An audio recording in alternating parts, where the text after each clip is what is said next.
सुट्टीच्या दिवसाची सुरुवात ना खूपच निवांत होत असते, पण आज ना लवकरच उठून सगळं आवरलं होतं. कारण गेले 2-3 दिवस झाले ना पाण्याचा थोडासा प्रॉब्लेम होतोय.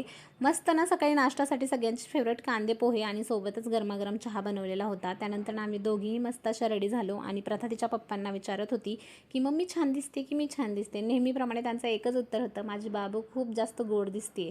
आणि 2-3 महिन्यातून का होईना ना आम्ही नारायणपूरला दर्शनासाठी नेहमीच जात असतो. आजसुद्धा आम्ही तिकडेच निघालो होतो. मस्त रमत गंमत गप्पा गोष्टी करत ना आम्ही नारायणपूरमध्ये जाऊन पोहोचलो आणि देवाचं ना खूप सुंदर असं दर्शन झालं. जेव्हा पण मी या मंदिरात जाते ना माझं मन एवढं प्रसन्न होऊन जातं ना. त्यानंतर ना मागच्या वेळी गावी गेलो होतो ना तेव्हा 4 व्हीलर घेऊन आलेलो होतो. त्यामध्येच ठेवण्यासाठी ना आम्हाला स्वामींची मूर्ती हवी होती. तेच आम्ही इथे पाहत होतो. छान अशी मूर्ती घेतली आणि नंतर ना लगेच पेटपूजा करून घेतली, कारण भूक एवढी जास्त लागलेली.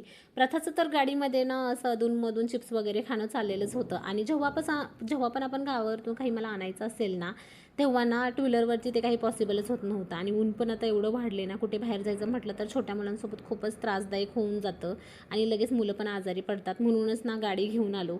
आता आमच्याकडे वेळ होता आणि अचानक जेजुरीला जायचा प्लॅन ठरला. नारायणपूरवरून ना अर्ध्या ते पाऊण तासाच्या अंतरावरती जेजुरी आहे, पण आम्ही गेलेलो नव्हतो. माझं जेव्हा नवीन लग्न झालं होतं ना तेव्हा दर्शनासाठी मी जेजुरीला गेले होते. आता इतक्या वर्षानंतर मी पुन्हा जेजुरीला आलेले आणि खरंच ना अचानक ठरलेलं प्लॅनिंगच ना कधीही सक्सेसफुल होतं. एवढ्या सगळ्या पायऱ्या चढून ना फायनली वरती जाऊन पोहोचलो. आणि सुट्टीचा दिवस असल्यामुळे ना गर्दी पण होती, पण देवाचं खूप छान असं दर्शन झालं. आणि प्रथा पण ना एवढा छान असा भंडारा बुडवत होती आणि बोलत होती एळकोट एळकोट जय मल्हार. आमचा दिवस ना खूप छान असा स्पेंड झाला. आजच्या ब्लॉगमध्ये एवढंच. चला भेटूयात नेक्स्ट व्हिडिओमध्ये. तोपर्यंत बाय बाय.